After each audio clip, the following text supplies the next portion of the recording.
Welcome back to another review. The Wrong Baby Daddy premiered Friday night at 8 p.m. on Element, and you could stream right now on Friendly or the Philo app. And I had the pleasure of watching it. It's about this woman named Lila, played by Carter, who breaks up with her ex-husband, and he begins to stalk her. Her ex-husband's name is Lila decides to leave her husband, Paul, because things were no longer working out in their marriage.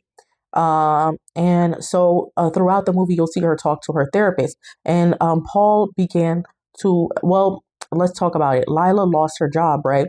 And so she was offered a job by her best friend, Robin, played by Vivica A. Fox, who runs a company, and she joined the company working for her. While at the company, Lila ends up meeting Mark. Mark becomes her man really quickly. They go out one night, had some drinks, they hooked up, they were intimate. And quickly after that, they became a couple. But Lila was afraid to tell her best friend because her best friend offered her the job, and to be dating somebody at work, she didn't know what her best friend would say. Eventually, she told her best friend, but then weird things started happening because Lila saw that,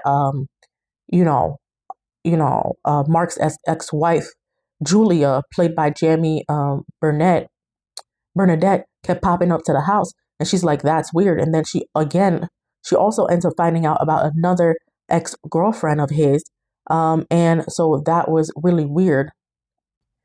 Then Lila finds out about an ex-girlfriend, Ashley, that he has. And so then we find out Lila gets sick and she thinks it's a stomach bug at first, but her best friend, Robin, played by Vivica A. Fox, said, "Do you think that you're pregnant?" And she gets tested, she finds out she's pregnant. She's actually excited about it. She was unsure at first, but she was excited, and she told her therapist, what should I do? Should I tell him? And she's like, "Yeah, I think it is a good idea to tell him." She goes home and she just hands over Paul. She gives Paul, one of those pregnancy sticks from a test. If I think the company was Clear Blue, and she gives it to him. She's like, "I'm pregnant," and he was so excited about the pregnancy, right, to the point where he even ordered a stroller to the house later on in the movie. And she's like, "Don't order things or do anything without asking me." Where we want remember, clear communication is important. And then, well, he's like, but then Lila was so excited, she decides to tell Robin. She told Robin she was her best friend. She was pregnant first, so we're backtracking a little bit. And then she decides to ask Robin to be the godmother of her baby. And so, with that being said, Robin accepts. She's like, "Isn't that a position reserved for a family member?" She's like, "You're the closest thing I have to family." Robin accepts, and then she goes home and tells Paul, "Hey, I made Robin, the godmother of the baby." And Paul is so hurt. Like, he's like, "Why didn't you tell me before making her godmother?" She's like, "It's my baby. Basically, it's my decision." And he's like, "Well, that's something you should ask me. I'm the father too. You don't think, I would have to run it by you if I made anyone in my family the godmother or the godfather?" And then again, like, weird pop-ups from the ex-wife, Julia. But then we see the neighbor, and I saw what the neighbor was looking at. We saw that while Lila was out at the appointment, she wasn't really out at an appointment. She went out to meet up with Ashley, his ex-girlfriend, who he dated, quote, after his alleged divorce.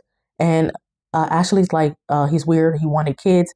Be careful." But then before that, we saw the neighbor. We see Julia comes over, and Julia is making out with Paul. Like, and we're like, "Aren't they divorced?" And then so Ashley's like, "Be careful. Go. He's not safe. He's not the person you think he is." He was very offended by the fact that I didn't want children. I mean, I told him I didn't want children. He was no longer interested in me, and the relationship ended because of that. And Ashley decided to leave. And in the beginning of the movie, sometimes with these Lifetime movies, they start, at the end, and then we flash back to, how we get there. And so we see that Paul almost gets physically violent with his ex-girlfriend, Ashley, when she, is leaving, threatens to be violent with her. And so with that being said, Lila started to question everything. And then she goes over to the county, and she's like, "How can I look up divorce records?" And not the county. She goes to the police station, and she's talking to the police, and she's telling the police, "Did a man come here to file a restraining order against his ex-wife?" Because, Julie, has a key to the house. This was the house they lived together when they were married. And Julia was all like, and then the police officer's like, No one came by here by the name of Paul to file a restraining order. And then Lila, the main character played by Sierra Walker, begins to be Sierra Carter, sorry, begins to get more suspicious. So she goes over to the county the way the police officer suggested that she do, to find out if the divorce is real. So she goes to the county and she asks, is there a divorce record for someone by the name of Paul? I don't remember his last name, and his wife Julia, whatever her last name was. And she said, no, we can't find any of the records. So we find out, fast forward to we're almost at the end of the movie, she confronts Paul and she's like, you and Julia aren't legally divorced. And so it's the end of the movie. We see Julia pop up. And so Julia starts crying, talking about her infertility issues. Turns out they were trying to lose Lila as a freaking surrogate, yo. Like, they were together the whole time. There was no divorce. Every time he got with a woman, it's because he wanted to impregnate her. And then their plan was to steal the baby. And so his ex-wife, Julia, and Paul would be the parents of the baby. And so with that being said, uh, Lila, played by Sierra Carter, was able to get away, have the baby, and raise the child on her own with the help of Robin, who was nice enough to get her a nanny so that she is able to take care of her baby. And Julia and Paul are in the wind. We don't know what happened to them. We don't know where they went. Do you guys, here's my question to y'all as the audience.